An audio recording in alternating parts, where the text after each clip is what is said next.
Good afternoon. My name is Beverly Smith, and I'm the 26th National President of Delta Sigma Theta Sorority Incorporated, and very proud to say that I'm an honorary member of the National Coalition of 100 Black Women Incorporated. It's my honor to be the moderator for the program this afternoon, Women Making History, on the journey going beyond boundaries. It is my pleasure to introduce you to NCBW's National First Vice President of Programs, Rhonda Rogers, who will bring forth greetings. Rhonda, you have the platform. Thank you very much, Ms. Smith. We're going to go ahead and show a quick opening and video, and then we'll resume with Rhonda Rogers in just a moment. Okay. Oh, so I need.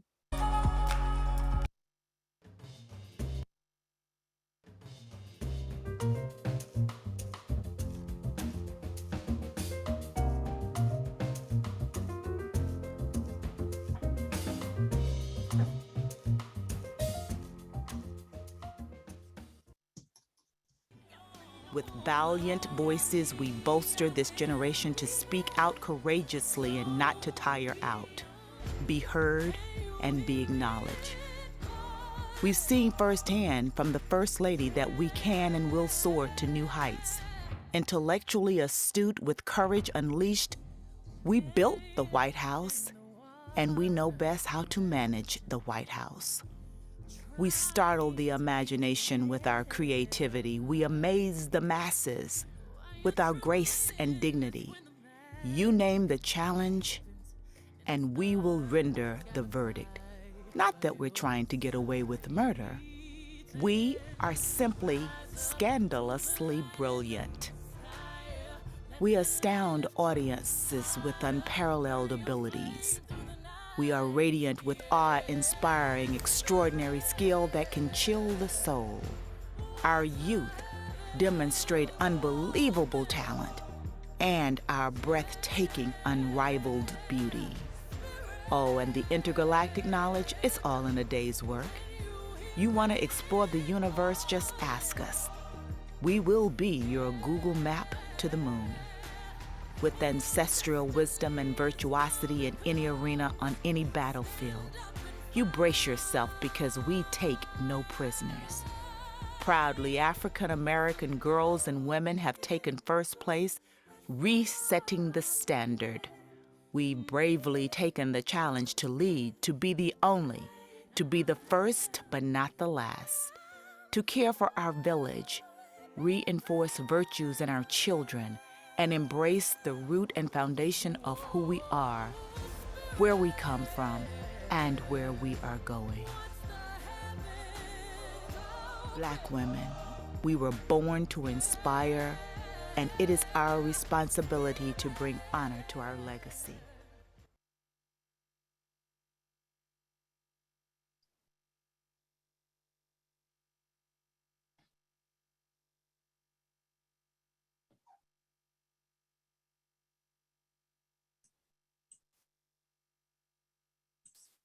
Thank you, Beverly E. Smith. We so appreciate you being our moderator today.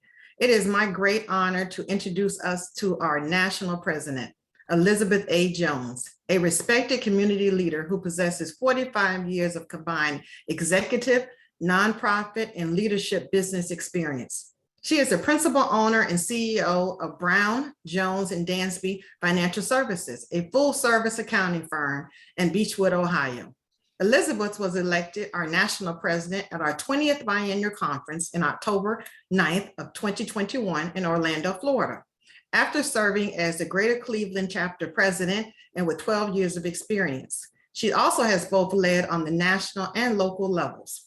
President Jones continues to advocate for underserved and disenfranchised populations, working with nonprofits and community settlement housing, supporting education, daycare, seniors, pay equity, women in transition, and voting rights. Elizabeth Jones' motto is, life is not about waiting for the storm to pass, but it's about learning to dance in the rain.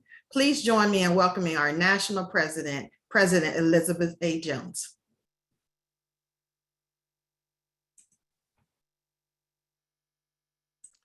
Thank you, Vice President Rogers and Ms. Smith. Good afternoon to all. It is my honor to bring greetings on behalf of the National Directorate and all of the activist women in our 62 chapters and 26 states that comprise the National Coalition of 100 Black women.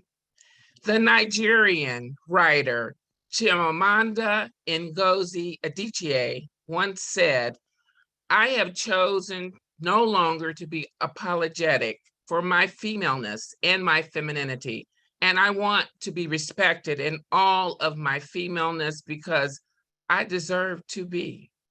As women who are often taught to minimize our spaces, soften our voices, and even tone down our presence, as if those are not the same beautiful qualities that add to us as women.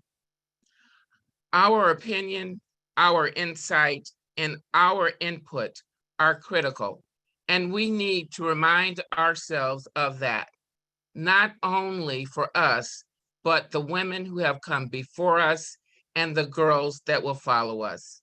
Yes, we have made tremendous strides in the fight for women equity, but we can venture even further. Our ceiling is limitless. We must reject not only the stereotypes that others hold of us, but also stereotypes that we hold of ourselves. Shirley Chisholm spoke these words once as she prepared to run for an office the world did not think a woman was qualified for. And here we are in 2022 with our Vice President, Kamala Harris. I encourage you all to tune into today's conversation and let it fuel your own journey and inspire you to truly push beyond the boundaries. So speak a little louder and walk with your crown up a little higher, because there is power in our womanhood and we deserve to be seen and heard. Following this next brief video, the program will be turned back over to NCBW's National Honorary Member, Ms. Beverly Smith, our moderator for today's program. Thank you.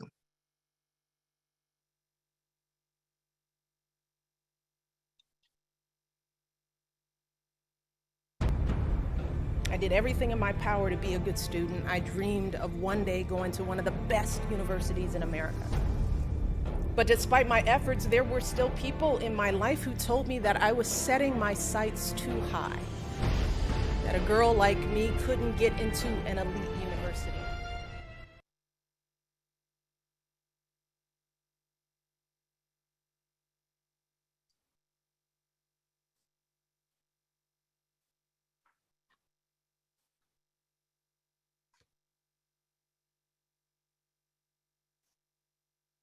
Thank you, President Jones.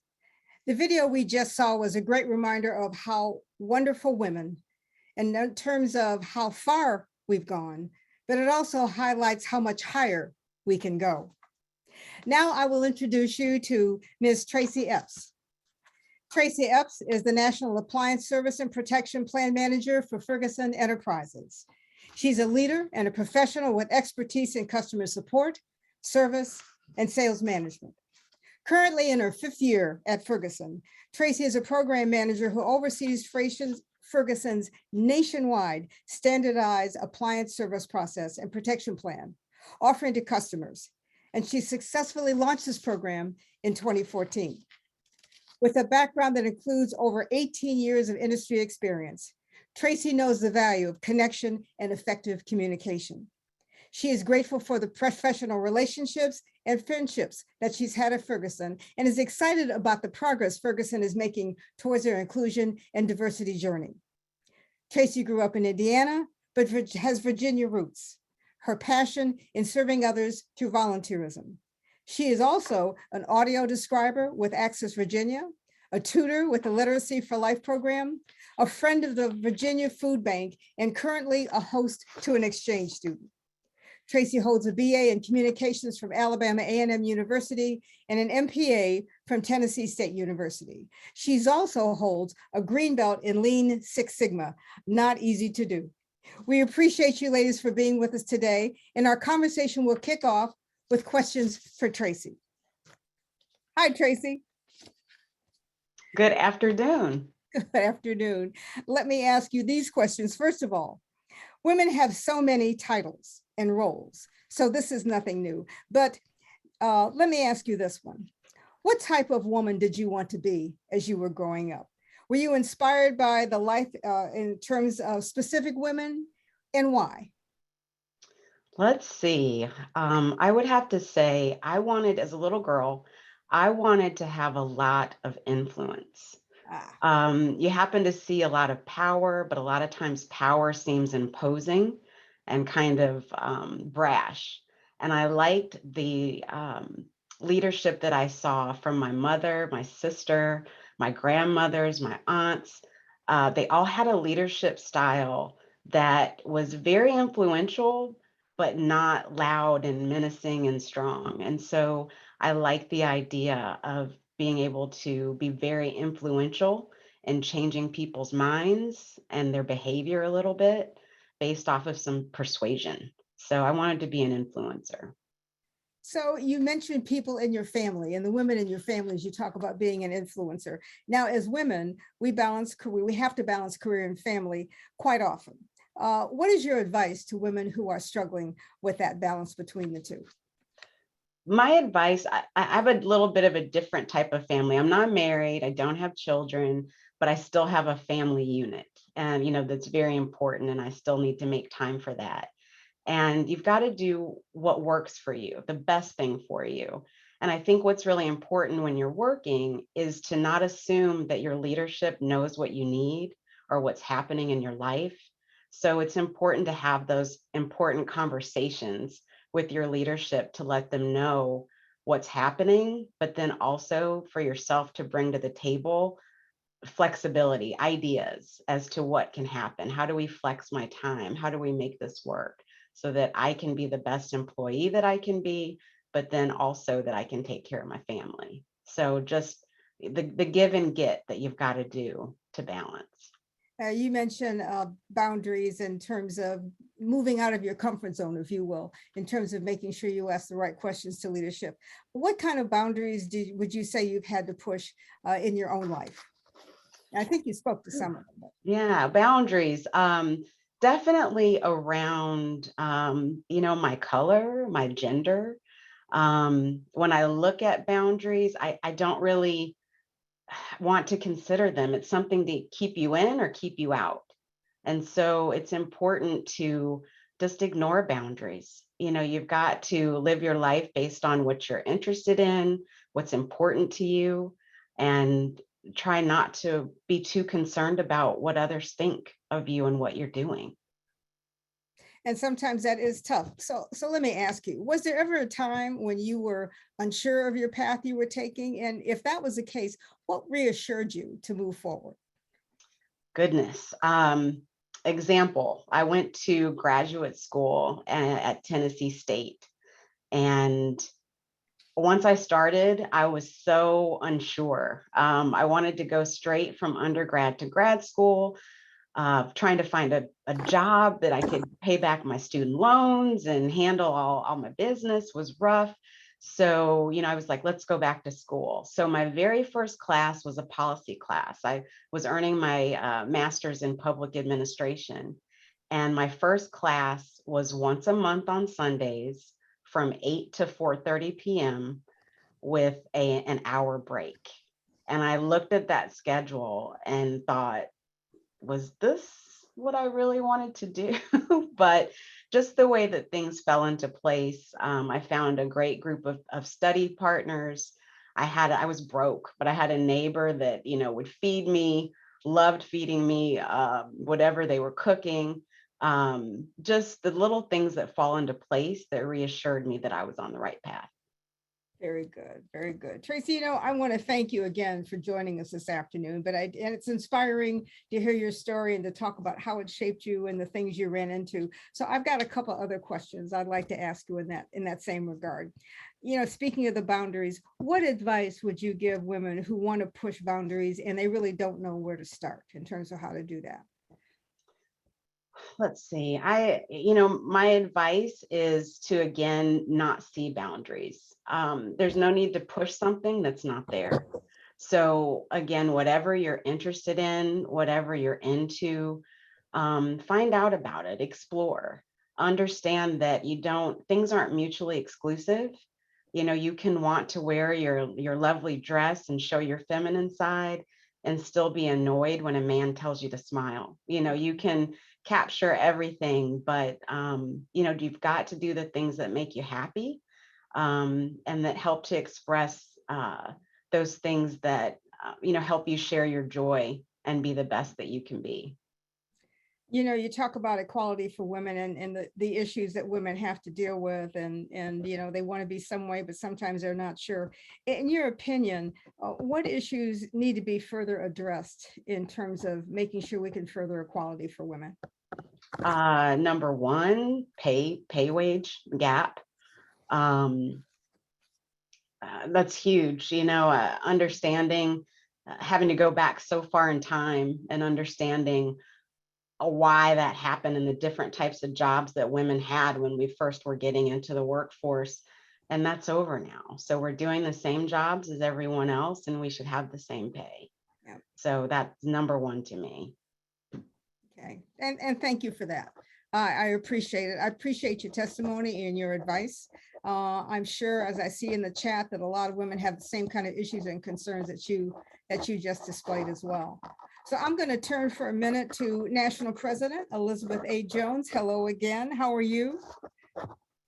I am doing well. How are you? Good, good, good. I am fine, thank you. And before we even start your questions, I want to congratulate you as the leader for over 62 chapters across the United States. Thank That's you. a big job, and you clearly are, based on your bio, ready to do it, and I'm sure moving forward well as you move into the role. So I've got a couple questions for you, obviously. Okay. Being in this position, first of all, as a little girl, who were some of the women that you looked up to and why? I too would say that my mother was my greatest inspiration. What I loved about her was that she let her voice be known, but in a quiet manner. She didn't have to raise her voice. She taught me about presence as I observed her as I was growing up. She stressed to me the importance of education and being self-sufficient and the value of sacrifice. And she was the one that introduced me to reading and to the theater. My aunts, so in my immediate and extended family, I have lived a life around strong females. They were in partnership with their husbands and they ran their households. And I loved that they exhibited the strength, were able to command attention, and they were well-versed on many subjects. So even today, when I walk into a room, when I hear my mother's voice, I hear her saying to me, stand up and put your shoulders back because you know who you are. Sounds like you had some great role models in the women in your family. That is for sure. So tell me, was there a defining moment in your own journey to womanhood that you would identify in particular? I would say early on in my education, that I realized that I did not have to be part of a group and that was okay. Because as a young Black woman, I was always a minority in my surroundings, my community, and in the schools. So I had to navigate prejudice from the white majority that I was working within, but also surprisingly from the Black minority, because I would not go along to get along. I've never been comfortable with others trying to make decisions for me, and I've never been a follower. So I realized then that it was okay to stand alone and be my own person, and that I was entitled to my own thoughts and opinions. That leads well into the next question, and you've identified kind of a two things that we all have to deal with sometimes, depending on the environment we grew in. But as women, we always have to present many times our best face forward, even when we're not feeling like our best self. So knowing that, what would you recommend to women who have those days when we might not feel as bold and confident or brave as we have to appear? And clearly you've been in that situation before. So what advice would you give? I would say, one, that we need to acknowledge that we're not going to have the best days every day. And I can tell you what I do when those situations arise. I take a deep breath. I don't use negative adjectives for the day, wanting it to be over. I want to claim the day. And so I restart myself. So take a deep breath, meditate, pray, or both. Do some self-talking to yourself. Sometimes I'll have to call a sister friend just to talk through my feelings. But I think that it's important that we acknowledge what you're feeling and also recognize that we're not super women. And it has taken me a while to come to that understanding that it is okay to have an off day, but I would recommend that we all find our own coping strategies, because we need to elicit those strategies when we're not feeling bold or confident or even brave. That is great advice, President Jones. And you mentioned some words that are key, I think, to the next question, as a matter of fact. And you said, over time, you've learned. So in terms of the next question, do you think the major differences that separate women in our generation versus the new generation, the current generation, what kind of differences do you see? And are the differences bad, both, good, and why? And that's a tough one. But the differences between our generation and the younger generation, what are them? Do you see things that are good, bad, or both? That is a tough question. I would say that there are not many major differences. I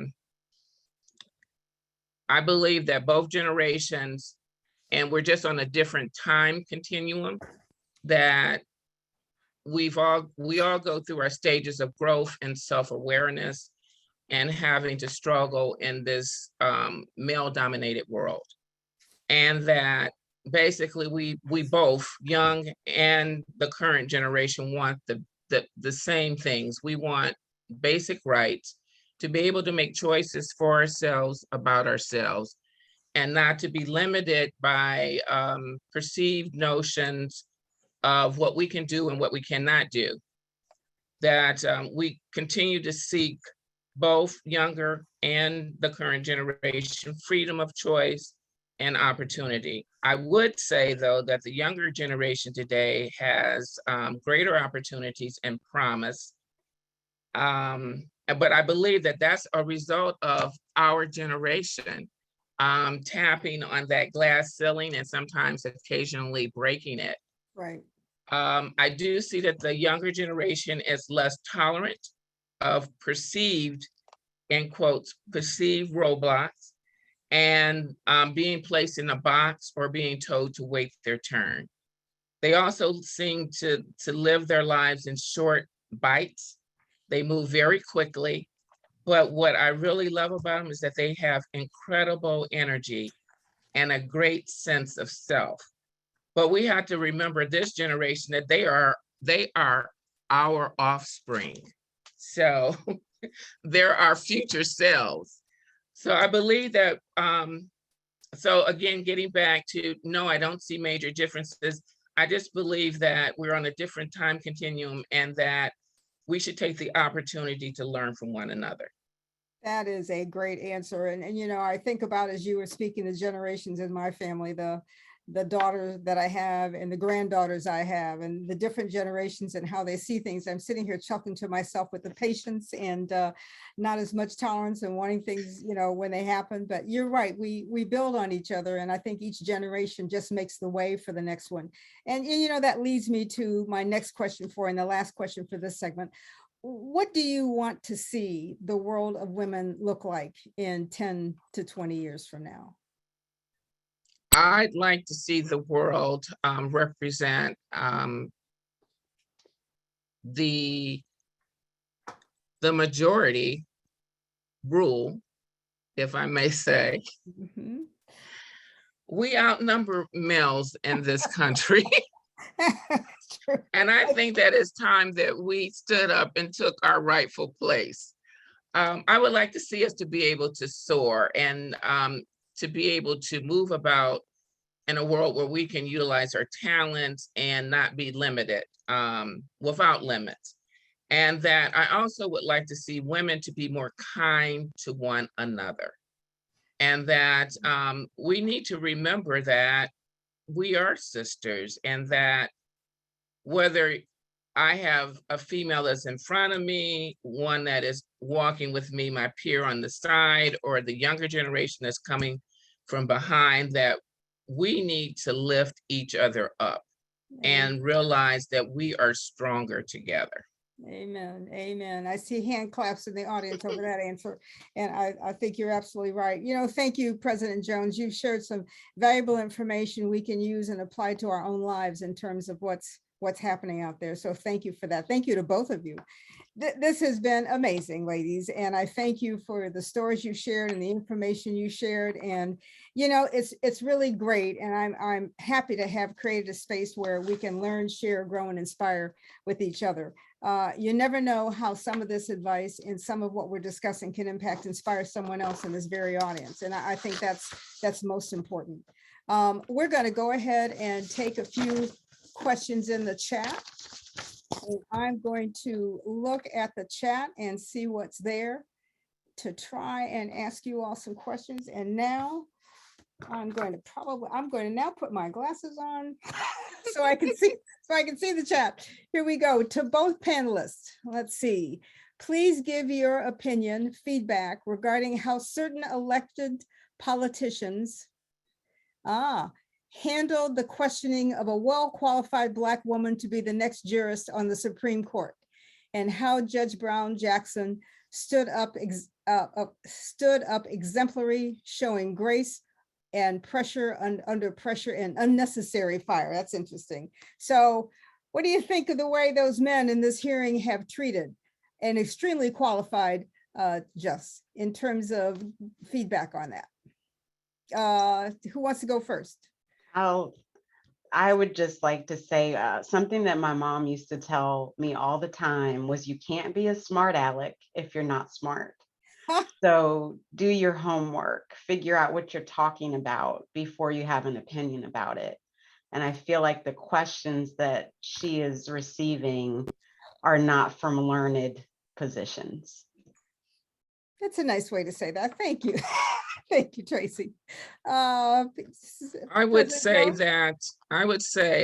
add to Tracy's comments that what I witnessed was that she was taking that deep breath, and she was meditating a little there, probably, and prayerful as well, before she answered. So she was controlled and under all of the fire that was coming her way. So I think that she handled the questions that have come to her thus far very, very well. I thought that it was just atrocious, the way that they were treating her, even though they camouflaged it as a, under what had happened with the previous justices. But I just thought that it was uncalled for, atrocious, and we as women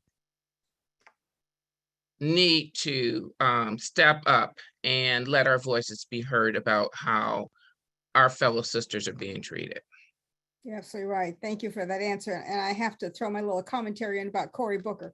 I don't know who all saw Senator Booker, but he had that sister's back, and he did it so well and very graciously himself. So great answers from both of you, and very diplomatic, your answers. So the next question is for President Jones. This is an interesting one, President Jones. Is there something you wish you had done differently as a young girl on your road to leadership? Is there something you wish you had done differently as a young girl on your road to leadership? I wish that I had not taken the breaks that I did between my bachelor's on to my master's degree. Although I was doing that while I was working, I I view that as time lost. And today, when I talk to younger women, I said, don't put off today. I mean, don't put off to tomorrow what you can do today. You know, that's a good way. I can't tell you how many times I think I've been asked and answered that question in the past few weeks. You know, graduation period's coming and this gap year thing and not doing it. And I have to agree with you. I went straight through. My husband did not want up going back later and says, you know, why didn't I do that when I had the Right. opportunity? But that's, I hear that often. Thank you for that answer. Tracy, I've got one for you. Do you find that there is an expectation for you to be readily available to others, family, friends, and employer, since you are single with no children? Do others try to monopolize your time and resources? So since you're so available without having those children at home, do you find others try to intrude on your time and not monopolize it? I would say early in my career, yes. And depending upon my manager, my male manager, yes. But farther into my career, no. And mostly because I basically set the expectation that, you know, I have things that I do as well after work that are just as important to me. There you go. That goes back to you setting those boundaries, huh? That's right. That's right. Very good. Tracy, the next one is also for you. Okay, put your thinking cap on here. What advice would you give to your younger self? That's for Tracy. That's a good one. I've heard this several times and I like to use it. As the youngest child, I do absorb what I see and what I hear and try to use it and apply it. And, you know, the saying goes that comparison is the thief of joy. So I would have compared myself less to others. And I've always been a happy kid. But you know, there were times where I did not think that I was where I should be, or I was looking at my body compared to somebody else's, or you know, just certain things like that. So I would definitely tell myself, stop comparing yourself to others. Very good. Good answer. I'm going to go to President Jones. This one's for you. What advice do you have? So where we've asked Tracy to go back to her younger self, the next question for you is, what advice do you have for the next generation of women who will continue to carry the torch? Stand tall in who you are. Be prepared. Preparation meets opportunity. You have to be prepared. I can't stress that enough. So preparation, look for opportunities, be willing to take some risks, because I strongly believe that you don't grow if you don't make mistakes, and you learn, but you have to be able and willing to learn from those mistakes. Look for mentors. Understand that mentors in your life, that you will probably have dozens, and they will meet the occasion as to where you are at that point in your life. Great, good answer. I'm going to go back. Tracy, do you have a question for both? But I'm going to go back to Tracy. How did you end up at a company like Ferguson, and why did you select this company? Okay, let me go back 5 years. It was kind of a mutual thing, which was very nice. I had been with my former company for several years and things weren't working out. And really from relationship, I had worked with Ferguson on the other side as a vendor of theirs. Oh, And through that relationship, I had met people. And when I was starting to look for a place of employment, I had folks from Ferguson say, "Hey, you know, give me your resume. I think we could find you a fit in something." And so it ended up working out perfectly well. And there was a position that didn't exist, you know, before I was able to come on. So it just was the perfect merge. you know, you never know who's watching you. I believe that, especially for us. We don't know who our audience is, and being on when you have to be on, and understanding that you actually are never off. when you're out in the public. It will sometimes make a difference and change your life. So Yes. great answer in terms of that. So now I've got a question for both of you. I'll start with National President Jones. What or who motivates you? And that's a question I'll be asking both of you. What or who motivates you?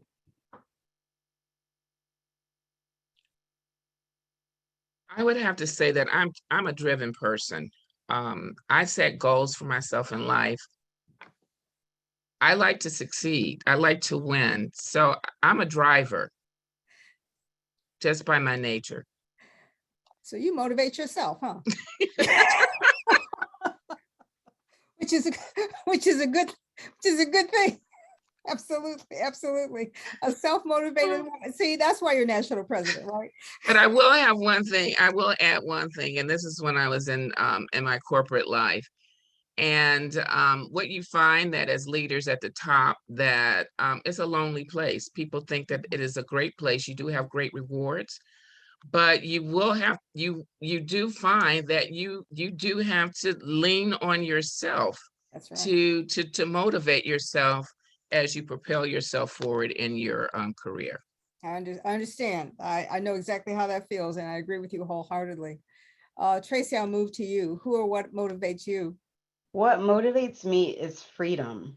I am a rebel at heart, and I like to be able to do what I want to do when I want to do it. So, in order to do that, as Madam President has said, you have to be prepared. So, you just try to get yourself prepared to be able to meet whatever may come. But I like freedom, and that's my motivator. There you go. Wonderful. That's a great answer. Next question is for President Jones.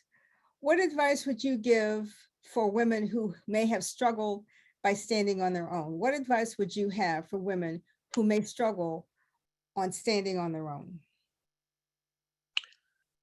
I would say that you need to find a mentor or a coach, and don't be opposed to doing so. I think that within the Black community, we have a trouble many times in reaching out when we have understand that we do need help. So I would say that you either find a mentor and identify people in your lives that you feel that are moving in the right direction. Surround yourself with positive people and people that are headed in the same direction that you are headed in. So I would say mentorship, coach, find yourself a coach. So those would be the answers. Great, thank you. Make sure you find someone who can support you or others. Tracy, where do you see your journey heading in the next 5 years? Goodness gracious. That's a tough one, I know. That is a tough one. You try to visualize what's next and the goals that you have, and then you kind of play make believe like you did when you were younger, and you try to figure out, okay, so this is what I want. How do I get there? And for me, again, around the freedom that I want to stay in this area. This is where my family is. I lived away from my family for most of my life.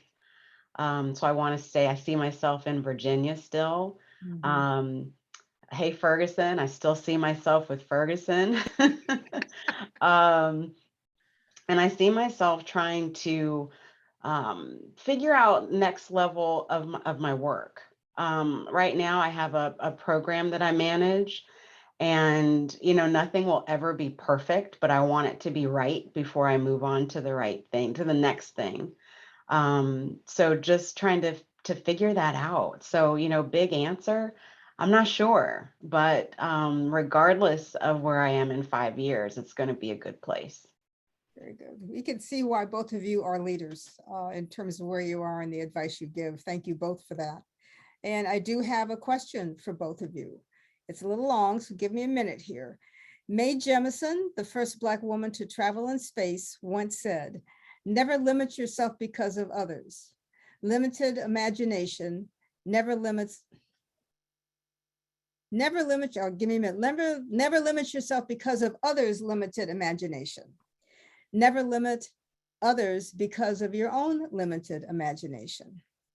Why is this sentiment important, and how does it relate to Women's History Month? I'm going to read the quote one more time. Now I think I've got it. Never limit yourself because of others' limited imagination. Never limit others because of your own limited imagination. Why is this sentiment so important, and how does it relate to Women's History Month? Either of you want to take that first? Can you read that one more time? Sure. Never limit yourself because of others' limited imagination. Never limit others because of your own limited imagination. Why is this sentiment important, and how does it relate to Women's History Month? I can start. Okay, Tracy. To me, it sounds again like boundaries, like putting people in Mhm. boxes. So that's important, for Women's History Month, that, your goals and the things you're interested in, they have no gender. The things that you want to do, they have no gender. And so it's important, to remember that. And then even for Black women, the things you're into, they don't have color. It's just what's for you and what you're good at and what you enjoy. So that's what that quote makes me think about, is that don't see boundaries, just see what you need for yourself. Okay, President Jones. I think that our expectations of ourselves and others are limitless, that we have yet to excel. I just, for myself, I believe in lifelong learning, and that you just continue to move forward. You reach a plateau, and then you plan to move to the next level, or to taking the next step, as Tracy spoke about. And then as it relates to Women's History Month, as we look back from all the great things that the women in our history have been able to succeed in, and realizing that we stand on the shoulders of those great women, and embarking what I said earlier about being kind and realizing that we are sisters and we need to help one another move forward. Very good. And that's a good way to end this segment. And I think we're running short on time, and we are sisters and need to help each other. I think that's sums up a lot of what we're saying. I will tell you, Tracy, there's some comments in the box that say you need to think about running for public office. So I'll just leave you with that little note right there as we move forward. Look, she's going, oh no, yeah, that's not, yeah, don't just be at that table, I truly believe that, that's important. So I have to thank you, President Jones and Ms. Epps, for allowing us to have this platform for a conversation. We're going to see a video now, and following the video, the program will be turned over to NCBW National First Vice President Rogers, followed by Tracy Epps to close us out. Thank you all for this opportunity to moderate this afternoon, and thank the two panelists for making this job of being moderator very, very easy. Thank you so much. Thank you. Many people wonder where my secret lies. I'm not cute or built to suit a fashion model size. When I start to tell them, they think I'm telling lies. I say, it's in the reach of my arms, the span of my hips, the stride of my step, the curl of my lips. I'm a woman, phenomenally. I walk into a room just as cool as you please, and to a man the fellows stand or fall down on their knees. Then they swarm around me, a hive of honeybees.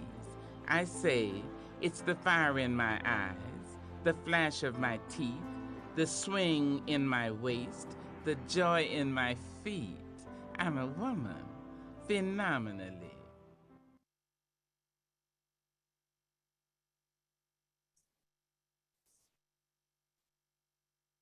Thank you so very much for joining us today. On behalf of NCBW, I'd like to thank our moderator, Beverly E. Smith, for doing a wonderful job. Our panelists today, Ms. Tracy Epps, and our national president, Elizabeth Jones. I have to thank our wonderful webmaster, Bridget Baker. I want to thank Ferguson for being a great partner. And then I'd like to turn the program over to Tracy Epps. But before doing that, I would like to also recognize our corporate staff and our executive director, Virginia Harris, for all that you do for NCBW. Ladies, have a great Women's History Month, and thank you for being a part of our program today. Tracy? Well, just to close things, on behalf of Ferguson and the National Coalition of 100 Black Women, thank you for joining us. I hope we inspired you and encouraged you, and have a great afternoon.